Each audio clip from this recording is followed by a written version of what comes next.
Good evening, everyone. Our top story this Sunday brings us to the heart of the Gaza war. It's become an opportunity for Iran to flex its muscles through a network of allied militias. Now, let's dive into the key points of this story. 1. Since the October 7 Hamas assault on Israel, these militias have been on the move. 2. The attacks are not limited to one place, they've been happening across the Middle East.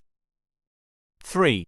Some examples include the Houthis in Yemen targeting ships in the Red Sea, and Iraqi groups like Kataib Hezbollah striking US bases in Iraq and Syria.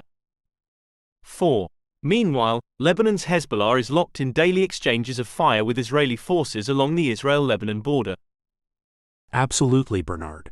These attacks may seem random, but they're actually part of a carefully calculated strategy.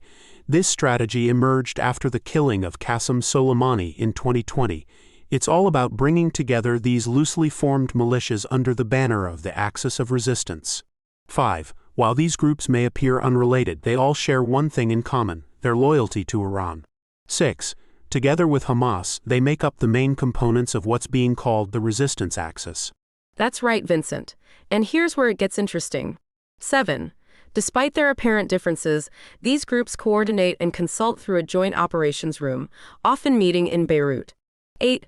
Each group has autonomy over the attacks in their area, but these actions are designed not to conflict with Iran's strategic objectives. And now, for some insight into the key figures shaping this alliance. 9. Hezbollah's leader, Hassan Nasrallah, has played a pivotal role in solidifying this alliance. 10. This strategy, known as the Unity of Fronts, was implemented after Soleimani's death. And finally, the million-dollar question. 11. How much of a role does Iran really play in directing the overall strategy?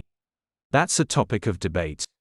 12. Soleimani's successor, Esmail Qaani, has adopted a lower profile but actively supports local groups. That's it for the first part of our broadcast. We'll continue with the remaining points in just a moment. Stay with us. We're continuing our discussion on the Gaza war and Iran's strategic maneuvers.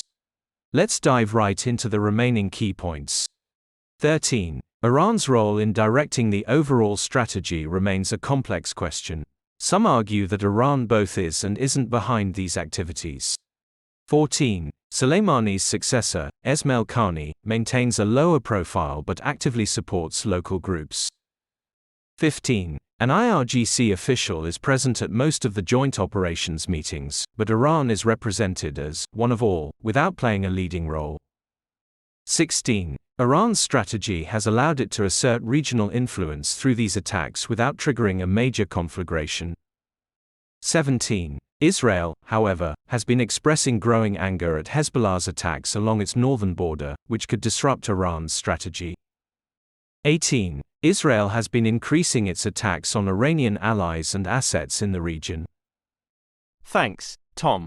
It's clear that an outright war could throw Iran's strategy into disarray.